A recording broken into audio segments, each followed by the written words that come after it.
The human psyche, a vast, intricate amalgam of conscious and unconscious forces, has long captivated the attention of philosophers, mystics, and psychologists alike.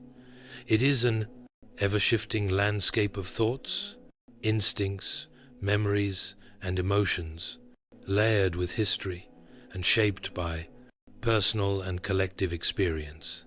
Among the many thinkers who have endeavored to understand this enigmatic realm, Carl Gustav Jung stands out as a towering figure. His pioneering work in analytical psychology not only deepened our comprehension of the human soul, but also opened doors to new ways of perceiving inner life. One of the most compelling and often misunderstood elements within Jung's framework is the notion of emotional repression. This is not merely a psychological inconvenience or a coping mechanism, but a dynamic process with profound implications. Emotional repression, especially when viewed through the lens of Jungian thought, transcends the boundaries of mental health. It touches every layer of human existence, from identity to behavior, from relationships to spiritual development. To truly grasp the Jungian perspective on repression, we must first understand the foundational pillars of his psychological theory. Jung proposed that beyond the personal unconscious, which holds repressed memories, forgotten experiences, and hidden emotions, there exists a deeper layer he called the collective unconscious. This collective unconscious is a universal repository shared across all of humanity. It contains archetypes, primordial symbols, and themes that recur across cultures and eras, shaping the way we experience the world. Within the more personal domain of the unconscious, Jung identified what he referred to as complexes. These are clusters of emotionally charged ideas, images, and memories that orbit around a specific theme, such as abandonment, power, or guilt. Complexes are not simply collections of forgotten thoughts. They carry emotional energy and possess a degree of autonomy. In many ways, they act like sub-personalities, influencing our behavior, reactions, and even the choices we make, often without our awareness. Repression in this Jungian context is far more than the deliberate forgetting or avoidance of an emotion. It is an unconscious process, a protective response activated by the psyche when a thought, feeling, or impulse threatens the integrity or stability of the ego. This may be a disturbing memory, a socially unacceptable desire, or an overwhelming emotion, something that the conscious mind cannot or will not integrate. Rather than facing it directly, the psyche buries it, pushing it into the unconscious in an attempt to maintain balance. But what is repressed does not vanish. On the contrary, it gathers energy and influence beneath the surface of awareness. It becomes like a hidden current running beneath the flow of everyday life. Jung emphasized that persistent repression, especially of emotions deemed negative or inappropriate, such as anger, grief, or desire, can result in the formation of autonomous complexes. These complexes function independently of the ego's control, and eventually they seek expression.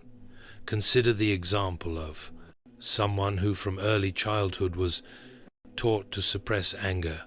Perhaps they were raised in an environment where expressing frustration was punished, or seen as shameful. Over time, this person internalizes the belief that anger is dangerous or immoral. Instead of acknowledging and dealing with angry feelings, they deny them. Each time anger arises, it is pushed deeper into the unconscious rather than being processed or expressed. This continual repression does not eliminate the anger. Instead, it gathers, building emotional pressure beneath the surface.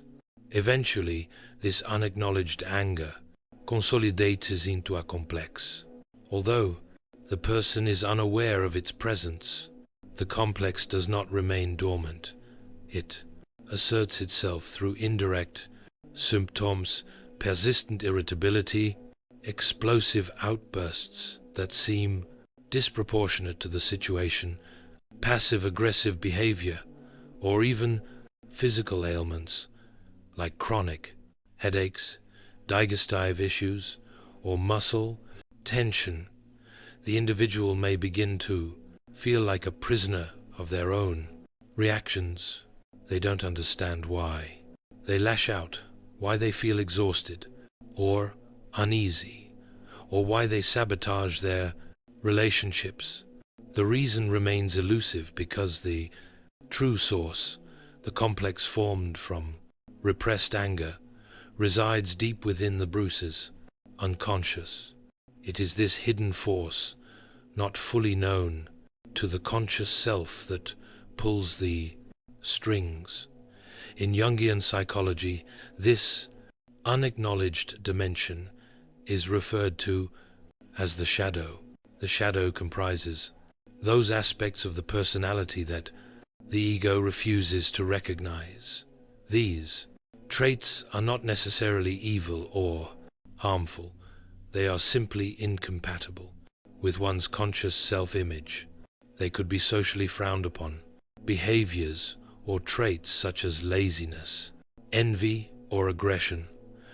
But they could just as easily be positive qualities like passion, spontaneity, or creativity that have been repressed due to fear of judgment or a need to conform. Whenever we repress a feeling, impulse, or quality, it is not erased. It becomes part of the shadow. Over time, if we continue to deny our shadow, we risk projecting it onto others. Instead of seeing these traits in ourselves, we unconsciously attribute them to people around us. This can lead to intense aversions or attractions. For example, a person who suppresses their need for attention might criticize others for being attention-seeking, or paradoxically, feel inexplicably drawn to charismatic figures who embody what they themselves cannot express. This projection distorts our perception of reality. We no longer see others or ourselves clearly. It limits our capacity for empathy, understanding, and genuine connection. Most importantly, it prevents us from becoming whole. Jung believed that the path to psychological health lies not in avoiding the shadow, but in integrating it, acknowledging it, engaging with it, and ultimately befriending it. When the shadow remains repressed, it splinters the self. The psyche, unable to function as an integrated whole, begins to fragment. Psychic energy that could be directed toward creativity, love, or growth is diverted into defending against one's own inner world. The person becomes divided, struggling to maintain a coherent identity while battling unseen forces within. This fragmentation has real consequences. It can lead to anxiety, depression, and a persistent sense of inner conflict. The energy of the repressed does not disappear. It resurfaces in dreams, slips of the tongue, compulsive behaviors, or inexplicable emotional reactions. And yet, within this chaos, lies a unique opportunity. Jung saw this confrontation with the shadow not as a curse, but as a necessary step in the Prinzverleben to Artverleben process of individuation, the journey toward becoming one's truest self. To face the shadow is to reclaim parts of the self that have been lost or denied. It is a confrontation that demands courage, but also offers liberation. By integrating the repressed emotions and forgotten parts of the psyche, the individual moves closer to authenticity, wholeness, and a deeper harmony with life. Thus, the act of repression, though initially protective, becomes over time a barrier to self-realization. Emotions, when suppressed, do not simply disappear. They transform into psychological undercurrents that shape our experience in subtle yet profound ways. To understand this and to engage in the work of integration is to walk the path Jung envisioned, a path not of avoidance but of deep inner engagement, a path that leads not to perfection but to completeness. When emotions are habitually suppressed, a rift forms between consciousness and the unconscious mind. This split doesn't just remain a silent, internal dissonance. It transforms the very structure of the personality. The individual becomes one-sided, emotionally rigid, and experientially impoverished. Spontaneity and vitality gradually diminish, and the person may come to feel flat, distant, or even hollow to themselves and others. It is not because they lack depth, but rather because a significant portion of their psychic energy is locked away, bound, restrained, and hidden deep within the recesses of the unconscious. This psychic fragmentation goes far beyond mere emotional dullness. It can infiltrate the mental and physical dimensions of a person's life.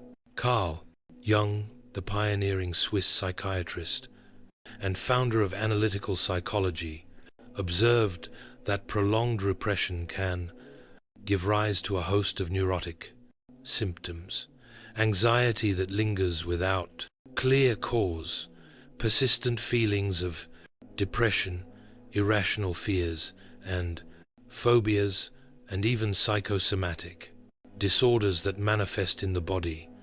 The body, with its own ancient intelligence, becomes the voice of what the conscious mind refuses to hear.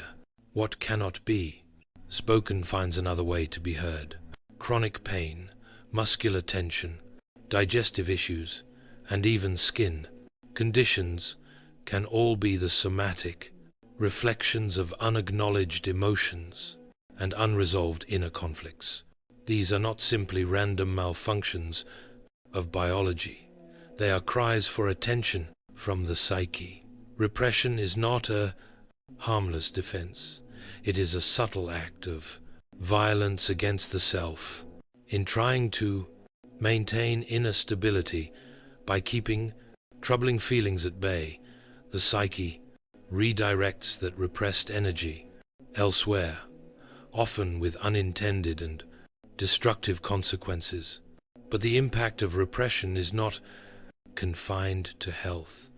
It also obstructs a far deeper spiritual process, the journey of individuation. In Jungian thought, individuation is the lifelong path of becoming whole, of unifying the conscious and unconscious aspects of the self into a coherent and authentic identity. It is the road to becoming truly oneself beyond the masks we wear and the roles we play. This process demands the courage to face one's shadow, the hidden darker parts of the psyche that we deny or reject. It requires awakening the anima, or animus, the inner opposite that represents the soul's gendered counterpart, and eventually confronting the self, the archetype of totality, wholeness, and transcendence. But when emotions are persistently repressed, this inner evolution is stunted. Denial of emotion is in essence a denial of transformation. The energy that could be used for growth, creativity, and self-realization is instead consumed by the exhausting task of internal suppression. Imagine building a dam to stop a powerful river. The water doesn't disappear. It accumulates, pressing harder and harder against the walls. Over time, the pressure becomes unbearable, threatening to erupt in uncontrolled and chaotic ways. So it is with the psyche. The energy held back by repression does not simply vanish. It brews in the unconscious, waiting for an outlet, and when it finds one, it may emerge as crisis, illness, or breakdown. Moreover, the damage does not remain confined within the individual. It spills outward, distorting their ability to form deep and meaningful connections with others. People who habitually suppress their emotions often struggle to engage in authentic relationships. They might come across as emotionally distant, cold, or difficult to connect with. The emotional barrier they have constructed inwardly becomes a wall that others cannot penetrate. Emotion is a language, a primary means of connection with both ourselves and those around us. When that language is silenced, communication becomes shallow, robotic, or disconnected. Without emotional transparency, empathy cannot flourish, and mutual understanding becomes elusive. For example, someone who represses their need for closeness and affection may unconsciously avoid intimacy even while craving it deeply. They might pull away from touch, dismiss gestures of love, or sabotage relationships that threaten to touch those buried needs. This internal conflict, the tug-of war between the longing for connection and the fear of vulnerability, creates patterns of self-sabotage. The repressed complex takes control, operating from the shadows and guiding behavior in ways the conscious self may not even recognize.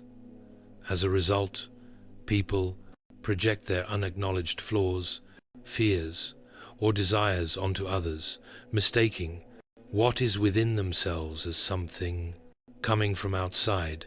These projections distort perception, creating conflict, confusion, and misunderstanding in relationships. Unintegrated aspects of the shadow cloud interactions with others, making it difficult to resolve disputes or form genuine bonds. The more repressed material we carry, the more we see it mirrored in the world around us. And as long as we remain blind to those projections, we continue to struggle with the same interpersonal challenges, unable to break free. Authenticity, so vital for emotional well-being and human connection, cannot survive in a landscape dominated by repression. True intimacy, the kind that nourishes the soul, requires vulnerability. It demands that we share our inner world, not as we think it should be, but as it truly is, messy, raw, and real. But repression kills that openness. It chokes the breath of honesty and replaces it with rehearsed performances, interactions based on societal expectations, superficial roles, and emotional facades. In this way, the quality of our relationship suffers deeply. Instead of vibrant life, affirming exchanges, we engage in hollow routines. Instead of being known and seen, we hide, and in that hiding we lose a part of what makes us human.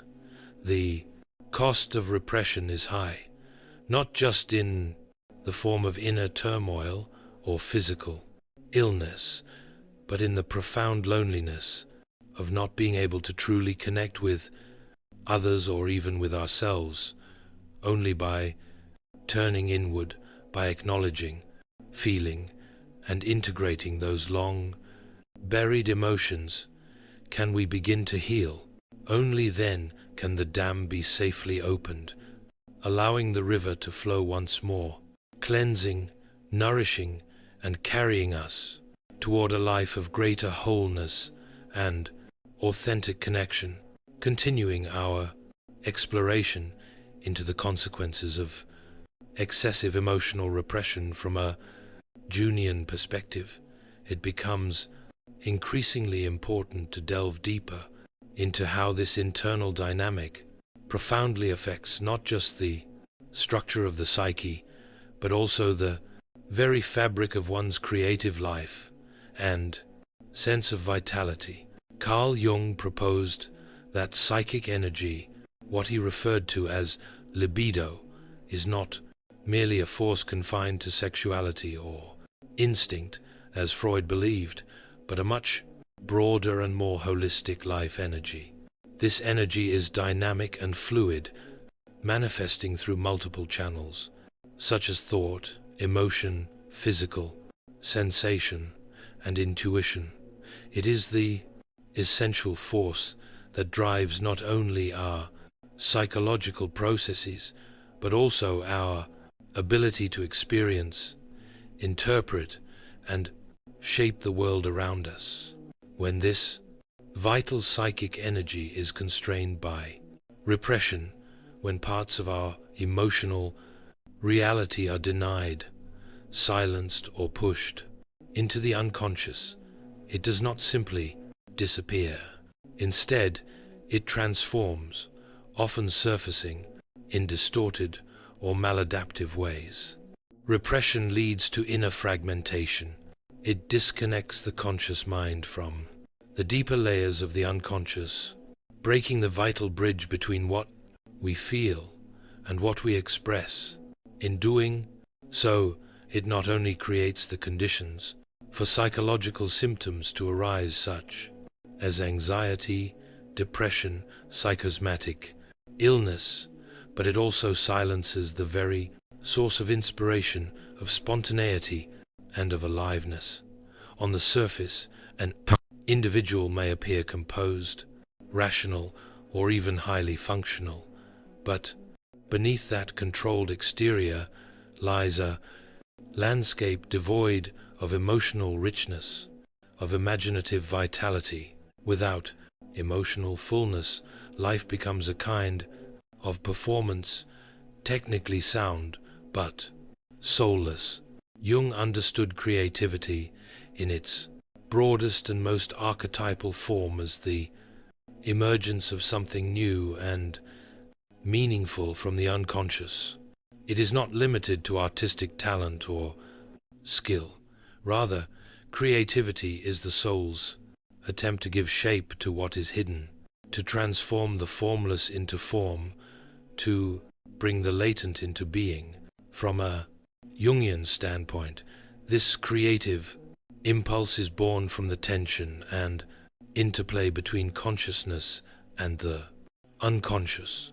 Creativity is the result of an inner dialogue, a symbolic dance between what we know and what we have yet to discover. It emerges when we allow ourselves to touch the deep waters of the personal and collective unconscious, and to bring back from those depths images, feelings, and insights that can be molded into new expressions. Symbolic thought and emotional openness are the tools that allow us to do this transformative work. In this light, emotions become not obstacles to be managed, but sacred fuel for the creative fire. They are the spark that ignites the imagination, the vibrant palette from which the artist draws their colors, the driving force behind innovation, poetry, music, storytelling, and invention. But when emotions are suppressed, the well from which this creative energy is drawn begins to dry up. The individual may experience a painful sense of blockage, a stifling inner silence where once there was a symphony of inspiration. This repression can result in what many call a creative drought. The person may feel disconnected from their muse, their inner voice muted, their work lacking in depth or passion. It can lead to a disconcerting emptiness, a fading of purpose or vision. The energy that once flowed freely into artistic or inventive expression now stagnates, entangled in unconscious complexes and unresolved emotional conflicts. For instance, a painter who buries their grief may find their canvas lifeless, their brush unable to translate the truth of their heart. A writer who avoids facing their inner rage may discover that their stories lose their edge, their narratives lack momentum. Repression does not only affect the quality of creative output, it deeply impacts the quantity as well. The creative process, once joyful and spontaneous, may now feel mechanical, labored, or even painful. The sheer pleasure of making, of expressing, begins to fade. Life, once colorful and alive, becomes grayscale, a monotonous repetition devoid of emotional texture. And the effects are not limited to artistic expression. Emotional repression gradually seeps into the entire realm of human vitality. Vitality in the Jungian context is the expression of life energy through engagement, enthusiasm, and presence. It is the capacity to experience life with one's whole being, to feel profoundly connected not only to the outer world, but also to one's inner truth. Emotions serve as the heartbeat of this vitality. They inform us, animate us, and ground us in authenticity. When we repress our emotional experiences, we begin to disconnect from the richness of life itself. The world loses its vibrancy. Experiences become dull, and we may start to feel apathetic, numb, or estranged from ourselves. This loss of vitality is not abstract. It is felt in the body, in the soul, in the rhythms of our daily life. Emotional repression consumes an enormous amount of psychic energy, as the psyche must constantly work to keep unwanted feelings out of awareness. Maintaining these emotional defenses requires inner resources that could otherwise be directed toward creativity, passion, intimacy, or self-exploration. It's like running an engine with the parking brake still engaged. It can move, but it wears down quickly, loses efficiency, and never operates at its full potential. A person who chronically represses their emotions is carrying a psychological burden that diminishes their inner freedom. They may struggle with chronic fatigue, lack of motivation, or a lingering sense of dissatisfaction that they can't quite explain. This is often the psyche's cry for integration, for those repressed emotions to be acknowledged, processed, and transformed. Jung did not view repression as an inherently evil force, but he was clear that it becomes toxic when it becomes habitual and unconscious. Repression may offer temporary relief, especially when an emotion feels too overwhelming to face. But as a long-term strategy, it fragments the self, corrodes the psyche, and hinders the process of individuation, the journey towards psychological wholeness. In Jungian psychology, healing comes not through avoidance, but through encounter. We must face the shadow, engage with our inner wounds, and open ourselves to the full range of human emotion, not only the light, but also the darkness, the joy, as well as the pain. Only by reclaiming the repressed parts of ourselves can we restore the flow of psychic energy, revive our creative power, and reawaken the deep vitality that gives life its fullness and meaning. Carl Jung did not advocate for the unrestrained release of all emotional impulses. His psychological philosophy was far more nuanced and deliberate.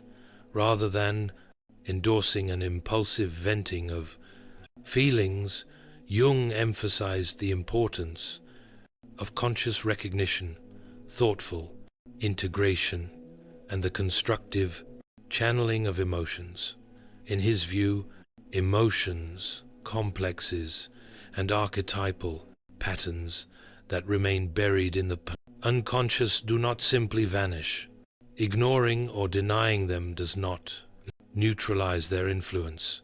Quite the contrary, it empowers them, reinforcing their autonomy and making them more likely to assert themselves through indirect and often disruptive means. The human psyche, according to Jung, is an intricate and self-regulating system. It seeks balance and strives to maintain an ever internal harmony.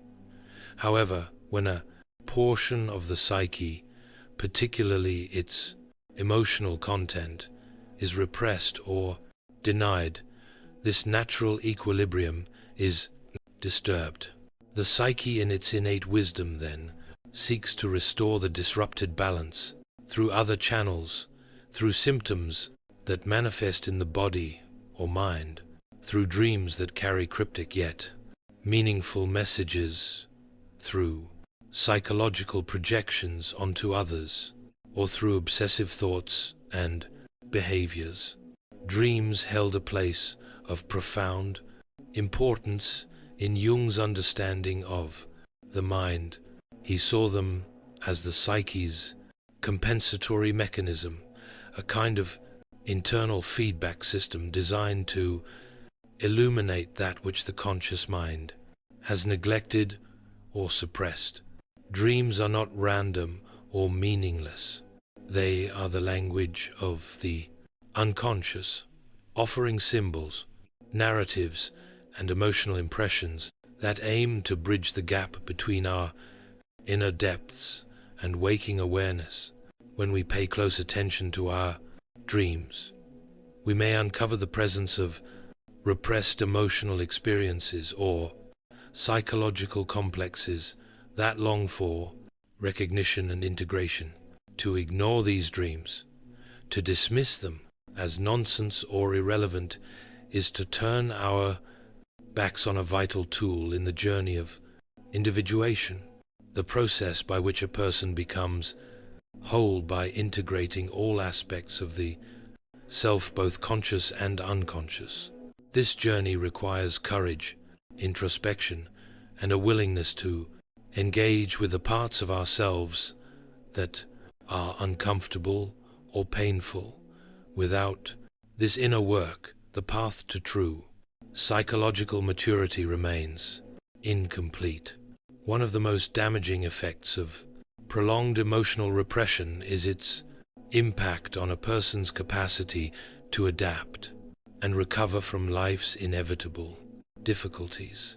Life, by its very nature, is a continuous process of change, loss, and challenge. The ability to respond to These fluctuations with resilience and flexibility is crucial for our overall well-being. Emotions are not obstacles to be overcome. They are essential tools for survival and adaptation. Sadness, for example, helps us process grief and let go of what is no longer present.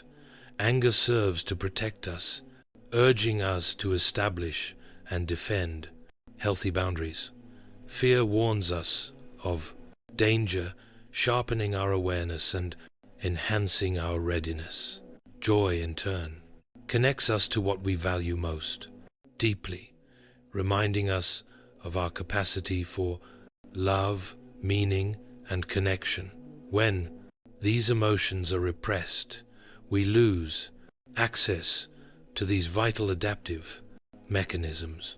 A person who represses their emotional life becomes rigid, unable to meet the world with the necessary fluidity. In the face of loss, instead of grieving and eventually healing, they may fall into a prolonged state of depression or develop physical symptoms that have no clear medical explanation. Similarly, when confronted with injustice, if one's anger is not acknowledged and expressed in a constructive way, it may be replaced by resignation, passivity, or internalized self-blame. This disconnection from the emotional self weakens resilience. The psyche becomes more vulnerable to stress, anxiety, and psychological breakdown because it lacks the internal resources needed to metabolize pain and move forward. Emotional repression does not shield us from suffering. It magnifies it in less visible but more damaging ways. Chronic repression can also lead to what Jung described as an over-identification with the persona. The persona, in Jungian terms, is the mask we wear to navigate social interactions, the role we play in public life to meet the expectations of others. While the persona serves a functional purpose in society, becoming overly identified with it comes at a steep cost. When a person confuses the social mask with their true identity, they begin to prioritize external acceptance over internal truth. In doing so, they deny or hide the aspects of themselves that are deemed unacceptable, shameful, or vulnerable. In times of personal crisis, the human being is often forced to confront the very aspects of themselves that they have spent years, if not a lifetime, repressing or denying. These are the moments when life itself places us in front of a mirror, not to punish us, but to reveal the truth we've buried deep within.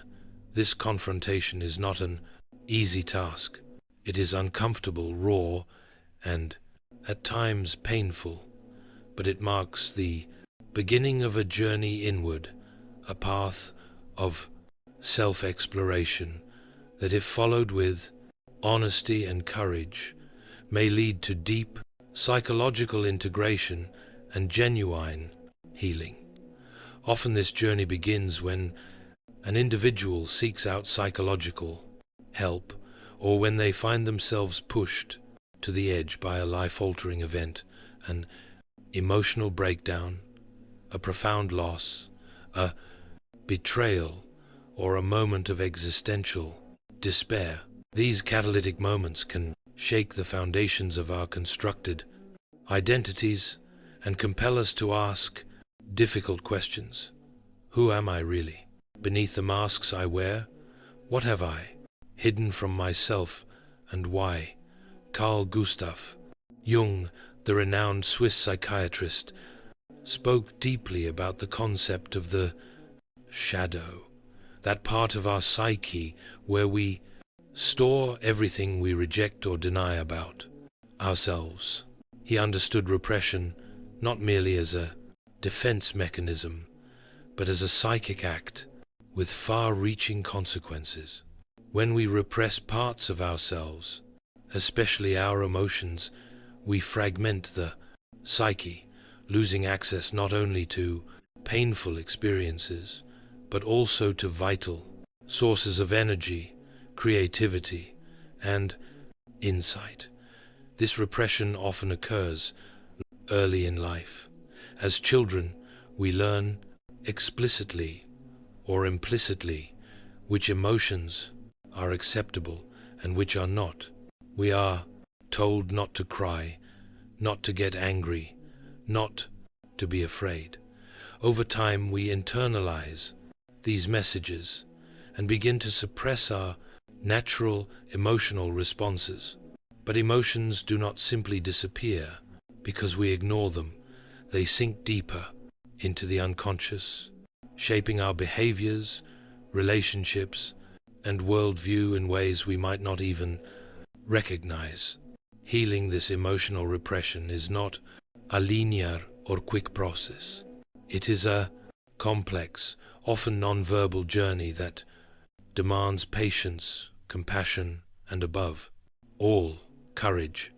Yet it is one of the most profound and transformative paths a person can take.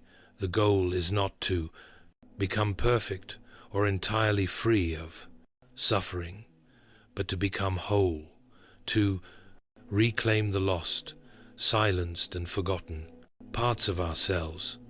This integration begins with awareness. Before anything can change, it must be seen. It requires us to pay attention to what is happening inside of us, to become observers of our own inner world. This means watching our thoughts without immediately reacting to them, noticing our emotional triggers, and reflecting on our dreams, which can serve as messages from the unconscious. Even simpler practices like journaling can be incredibly helpful. Writing down what we feel without censorship can allow hidden patterns to emerge, revealing truths we didn't know we carried. Self-observation becomes a powerful tool on this path. Through it, we begin to notice the inner voices that tell us we're not enough, the defensive behaviors we use to avoid pain, and the emotional reactions that seem to come out of nowhere. We may also begin to see how we project our unacknowledged emotions onto others, feeling intense anger towards someone, when in reality we're angry at ourselves, or at an experience we haven't fully processed. Working with a therapist, especially one trained in Jungian psychology, can be invaluable here. Jungian therapy focuses not only on talking through problems, but also on exploring the symbolic language of the unconscious. Techniques like dream analysis and active imagination are used to help individuals engage directly with the deeper layers of the psyche. In this space, the therapist becomes a companion and guide, helping the individual interpret what their inner world is, trying to communicate, and how they might integrate these insights into conscious awareness. Once these emotions are brought to light, the next step is not to push them away again, but to validate and accept them.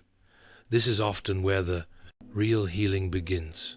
Repression stems from the belief that certain emotions are bad, dangerous, or shameful. But no, emotion is inherently wrong. Each one has a role to play in our inner ecology. Anger, for instance, often signals that our boundaries have been violated. Fear protects us from harm.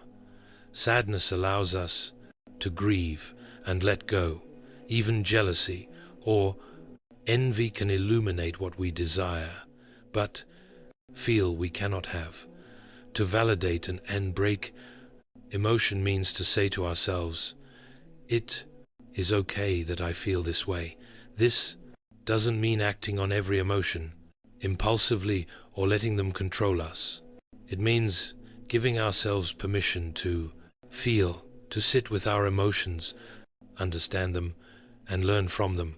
This act of emotional acceptance is a kind of inner alchemy. It transforms the way we relate to ourselves, softening the inner critic and fostering a sense of self-compassion. When we stop fighting against what we feel, we free up enormous amounts of psychic energy. Energy that was once spent suppressing our emotions can now be used for healing, growth, and creativity. We begin to feel more alive, more grounded, more connected to who we really are. The psyche begins to heal, not by erasing pain, but by embracing it as part of a larger, richer story. Ultimately, the conscious and constructive expression of emotion becomes the final and perhaps most liberating stage of the healing journey. This might look different for everyone. Some may express themselves through art or music, others through honest conversations, movement, or spiritual practices. The key is authenticity. By expressing what we truly feel in healthy, mindful ways, we begin to integrate those feelings into our identity. We no longer need to hide or reject parts of ourselves. We become more whole. This journey toward integration is lifelong. There is no end point, no perfect version of the self waiting at the finish line.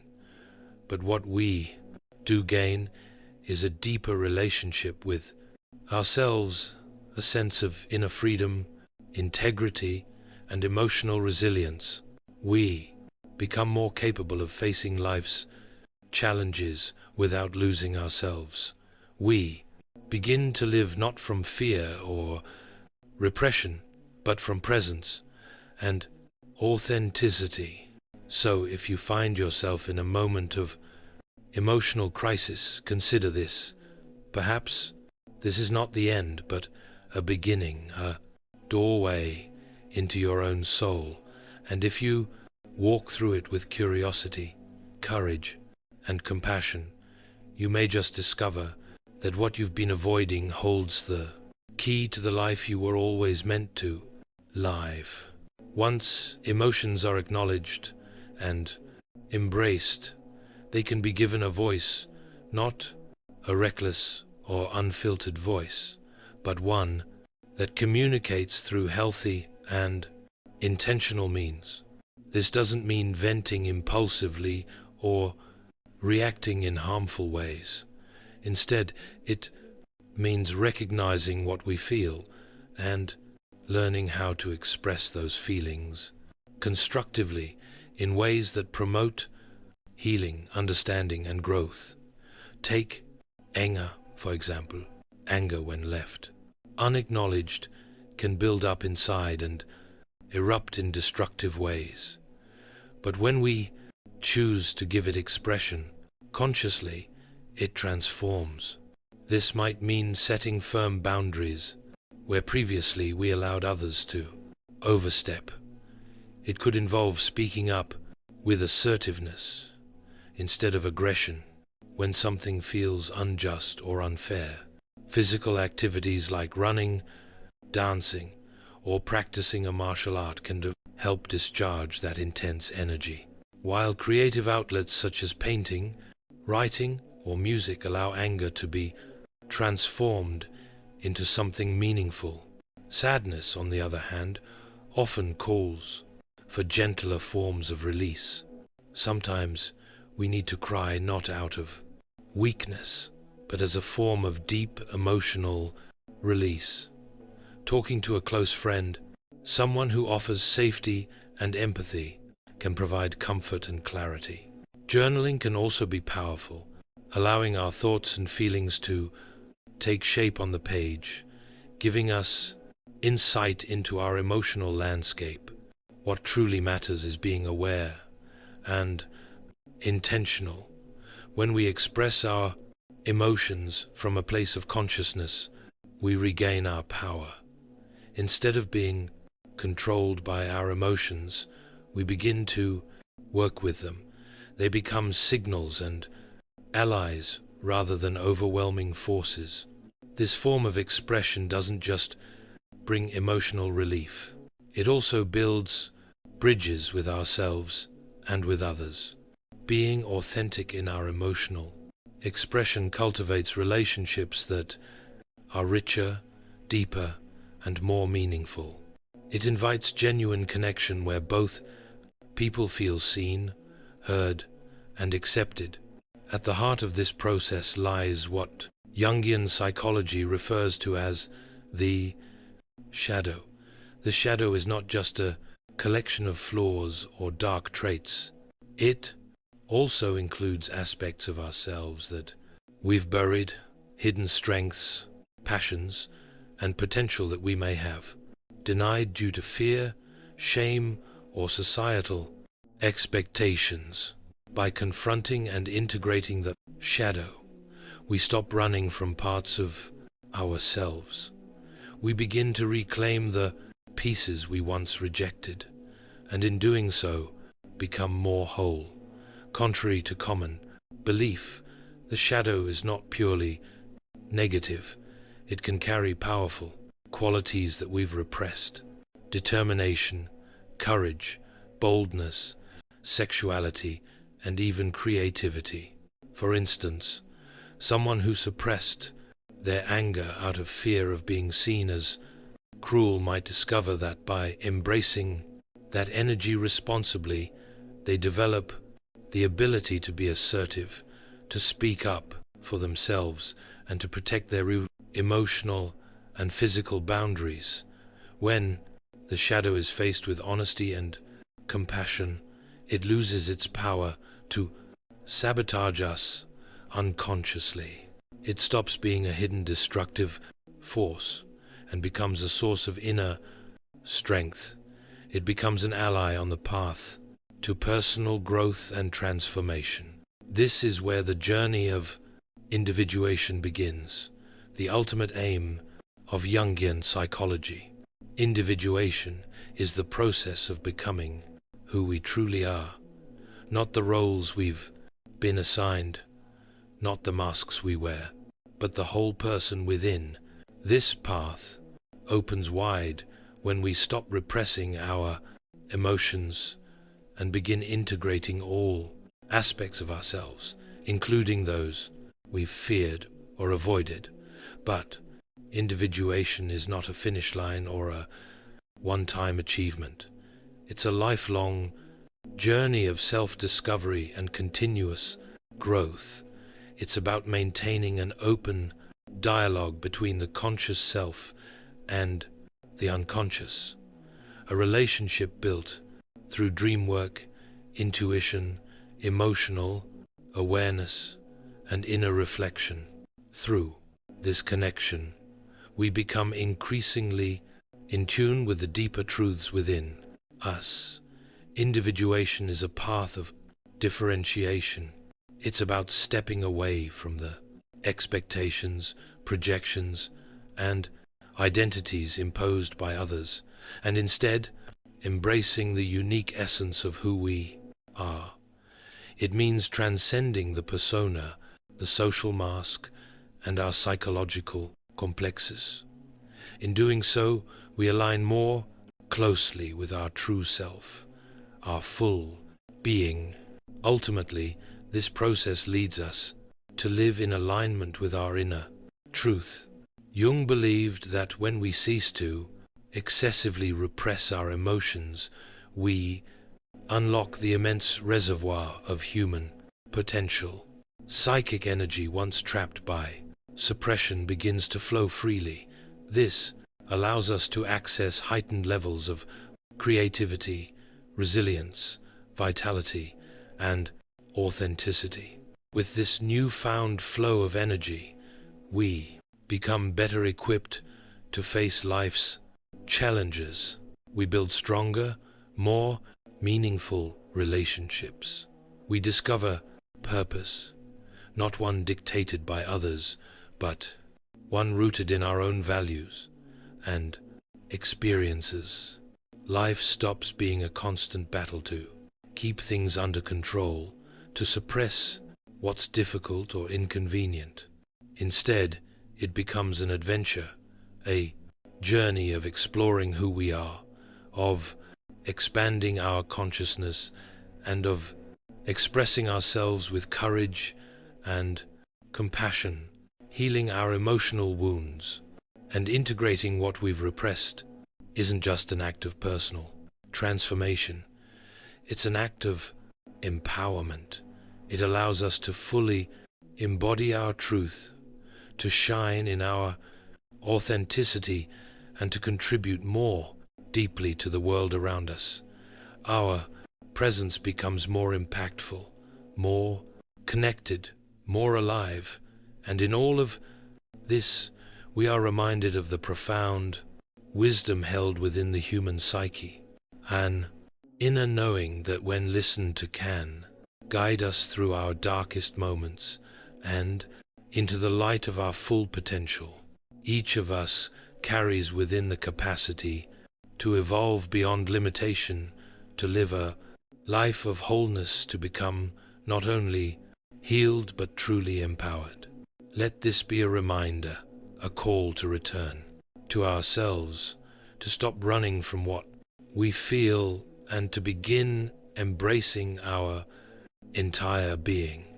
Because when we do, we don't just change our own lives, we help change the world. So now, according to Jung, repressing your emotions can have a profound impact on your emotional and psychological well-being. Thank you so much for watching me until the end of the video. If you related to what we talked about today, please give me a like, subscribe to the channel, and activate the bell so you don't miss out on future videos like this one. Tell me in the comments, is there an emotion you've been holding back and would like to release? I'd love to hear from you and continue the conversation. Thank you so much for being here. See you soon for another video. Until then, take care of yourself, connect with yourself, and continue exploring your emotions.